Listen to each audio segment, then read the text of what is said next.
Babay na raw. Bye. Iwanan niya, maghiwalay na kami. Maghiwalay na Bye, kami. Philippines for now.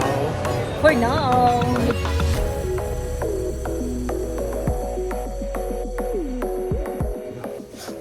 Morning guys. Anong oras ngayon dito? Magti 3 o'clock. 2:35 in the morning. Alis ng aking my love. Pabalik niya siya sa Hawaii. Tapos na yung vacation niya. Ako maiwan dito. So, hatid natin siya sa airport, guys. Wala kaming tulog. Kasi, alanganin 2 o'clock. Gising na kami para mag-ready. 1 hour? Yeah, mag-ready. Kaya, yun, nalagay na yung mga luggage niya dun sa sasakyan. Ready na kami. Ang gulo-gulo ng kwarto namin. Tapos, marami nang gagawin. Pag alis niya, baka bukas maglilipat kami. Lilipat kami dun sa nirerentahan namin na townhouse din habang ginagawa tong bahay para matapos agad. Kasi kung nandito kami, hindi siya magagawa kasi makalat. So, nag-rent kami ng townhouse din for 4 months. Nire-rent namin yun. Maraming trabaho, but I hope na matapos lahat, maayos, bago ako naman susunod sa kanya, pero I think matagal pa, mga 6 months siguro, ganun. Kasi marami pang gagawin nga dito. So, yun na, alis na kami. Pakita ko na lang sa inyo pag nandoon na kami habang nagde-drive at saka pag nasa airport na kami, guys. See you later, guys. Bye! Hi guys, dito na kami sa airport! Mga walang tulog, lahat, pati driver, pati yung alis. Sa dati, Terminal 3 tayo, Nasa Terminal 3 kami. Nasa parking muna kami. So, maghahanap sila ng push cart para mailagay yung mga bagahe. Yan na, nawalan na ng ano, ilaw na. Yan, buksan natin. Nawala ng ilaw. So, that's it! Yun! Papaalam na ako sa lab ko. Akala mo naman, di na kayo magkikita, maiwan lang ako dito sa Pilipinas kasi maraming gagawin yun ngayon. Lagi ko naman sinasabi sa inyo, may mga plano na kailangan nandito ang isa sa amin. Kasi nag-iisa lang si ate, so may dalawa pang batang nasa kaso, dalawang anak na schooling na kasi. So, yan. Share ko sa inyo lahat ng mga gagawin namin, lahat ng mga project na nasa plano namin mag-asawa. So, hopefully matapos siya within 6 months. Sana mas mabilis pa. Sana mga 4 months kasi may plan nga kami na umalis. Plan namin na mag Hong Kong at Hong Kong Disneyland. So, yeah, we'll see. Sana mas matapos siya ng mas maaga. Medyo malungkot, but hindi naman ganun kalungkot kasi babalik din naman ako sa Hawaii. Magkikita rin naman kami. So, balik na naman. Pag natapos tulad, balik na naman sa trabaho uli. Pero, eto, this time, yearly na ako makakauwi. Yun yung dun. Okay guys, may update ko kayo. And guys, dito kami sa loob. Sa loob na kami ng airport. Magre-restroom muna yung aking mga kasama. Yan yung kanyang luggage. Sobrang na tayo mag-stop. Mga walang tulog.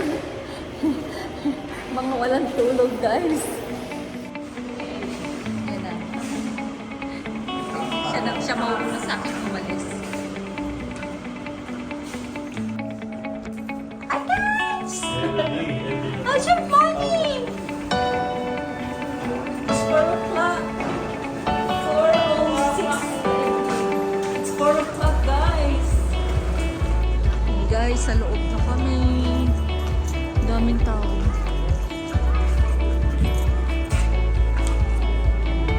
Ayun na, meron doon sa taas. Pwede doon yun, di ba tayo nag-ano doon? Pwede mag-coffee. Doon sa taas. Philippine Airlines na kayo. Wow. Mag-check-in lang siya. So, check-in lang niya yung luggage, guys. Tapos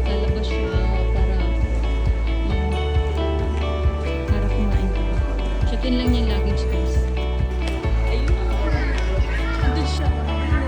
Pinakahuli. Yeah. Yung parang kalbo. Wala kasi. Pumila na siya kasi ano na, may naka-line na eh. Mamaya mahaba na yan eh. Mahaba na kasi yung line din mamaya. Ang ano niya, dito. Sa ano. 4K na yun. Oh. Ano, Victoria's Secret.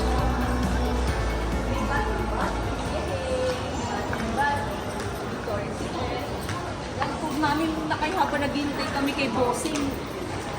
Kasi matagal-tagal pa yung 6 o'clock pa daw ang check-in.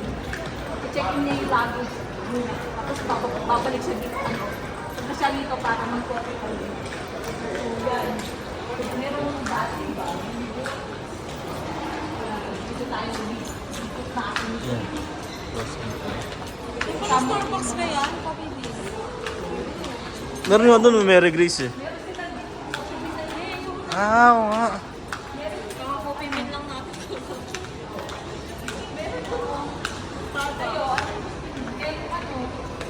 Wendy's. Meron doon eh. Ano gusto niyo guys? Si, ano lang mi, si Mary Joy. Kawawa naman itong mga kasama ko, mga walang tubig. Kasama ko,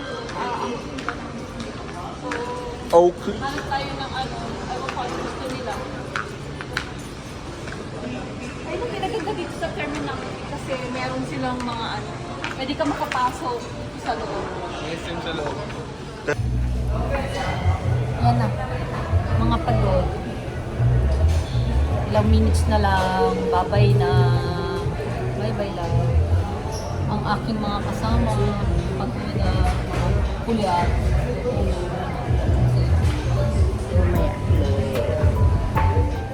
Babay na raw. Bye. Iwanan niya na, maghiwalay na kami. Maghiwalay na Bye kami. Philippines for now.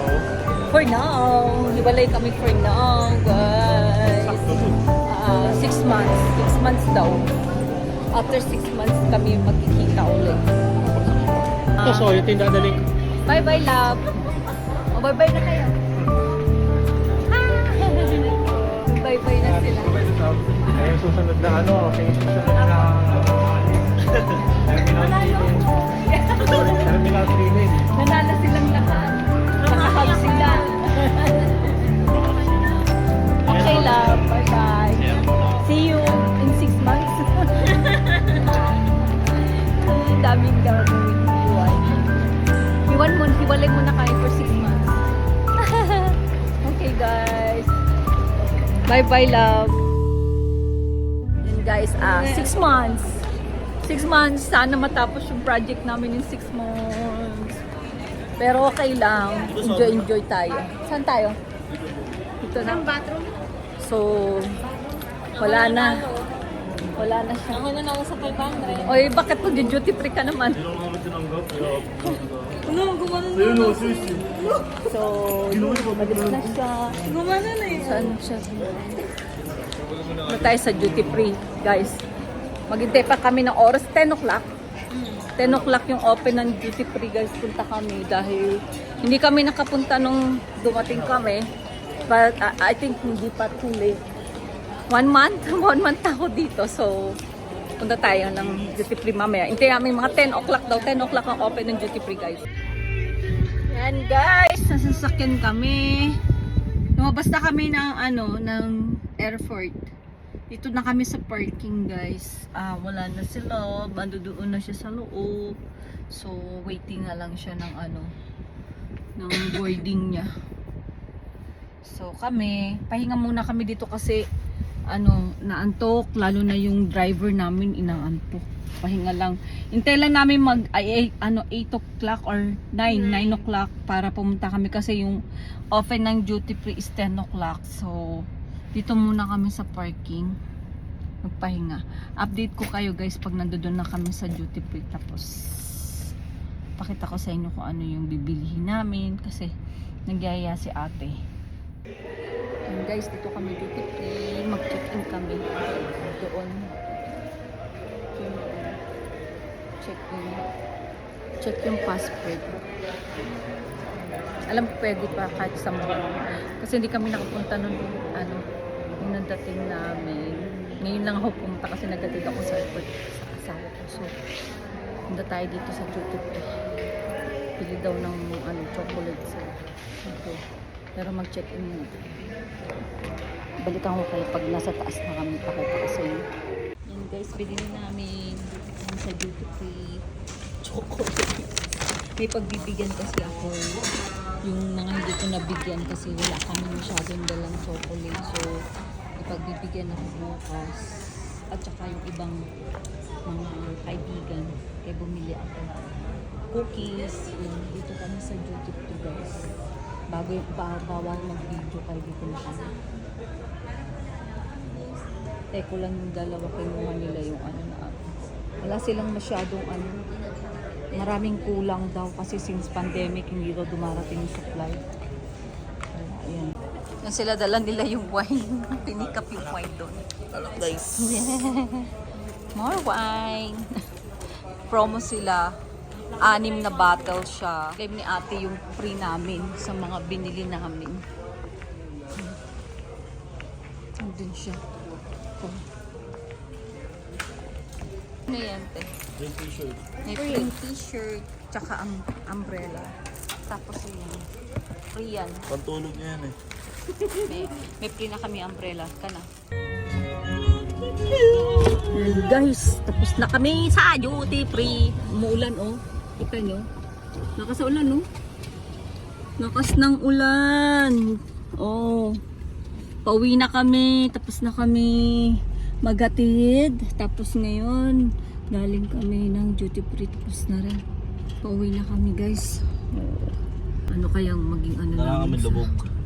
Yeah. So, okay na Iba ito, siguro te. yung Free yan? Duty free?